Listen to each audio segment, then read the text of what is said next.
তোমার অপ্রয়োজনীয় কথাগুলো যে মুগ্ধ হয়ে শুনতে পারে সেই আসলে তোমার কাছের মানুষ। তাকে গুরুত্ব দেওয়া উচিত, কারণ সে তোমার মূল্য বোঝে। এই শহরে ক্ষণিকের জন্য হাত ধরা মানুষের অভাব হয় না, অভাব হয় শুধু হাত ধরে শেষ পর্যন্ত থাকা মানুষের। তাই কখনো তাকে মিথ্যে বলো না, কারণ সে মিথ্যেটার উপরেও সে আস্থা রাখে। তোমাকে ভালো রাখবে বলে যে তোমাকে বেছে নিয়েছে তাকে কখনো কাঁদিও না। তোমাকে ভালোবাসে বলেই সে ভয় পায় কখনো তুমি হারিয়ে গেলে সে কি নিয়ে বাঁচবে এই কথা ভেবে। তবুও তো মানুষ বদলায়। যদি কখনো বুঝতে পারো সময়ের সাথে ভালোবাসা কমে গেছে, তাহলে অযথা সম্পর্ককে টেনে নিয়ে যেও না, কারণ তাতে শুধু টানাপোড়েনি বাড়ে।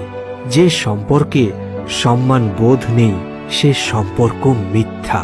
চাহিদা তো জীবনে অনেক কিছুরই থাকে, কিন্তু সেটা থাকা উচিত ভালোবাসার জন্য, সম্মানের জন্য।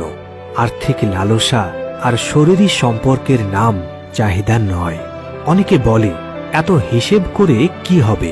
আমি বলি হিসেব করা ভালো, চাওয়া পাওয়ার লাগাম থাকা ভালো।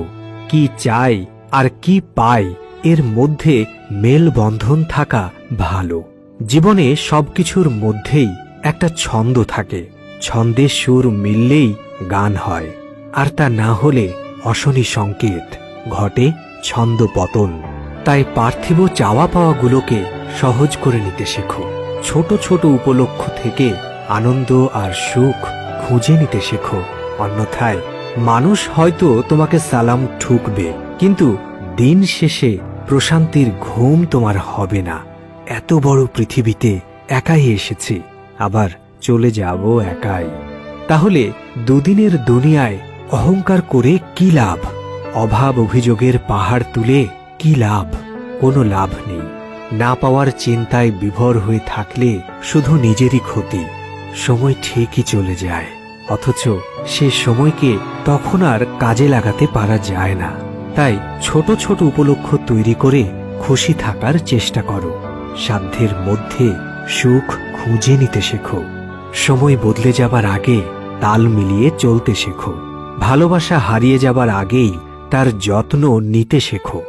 এই সম্পর্ক, এই ভালোবাসা বড় ভঙ্গুর জিনিস। রোগ হলে সারানো যায়, কিন্তু সম্পর্কে চিড় ধরলে সেটাকে টিকিয়ে রাখা বড়ই কঠিন। খাবারে বিষ ঢেলে দিলে তার প্রতিকার আছে, কিন্তু কানে বিষ ঢেলে দিলে তার চিকিৎসা অসম্ভব। আজকের ভিডিওর শেষটাতে লালনের গানের সেই লাইন তোমাকে মনে করিয়ে দিতে চাই। সময় গেলে সাধন হবে না, তাই সময়কে সময় দিও।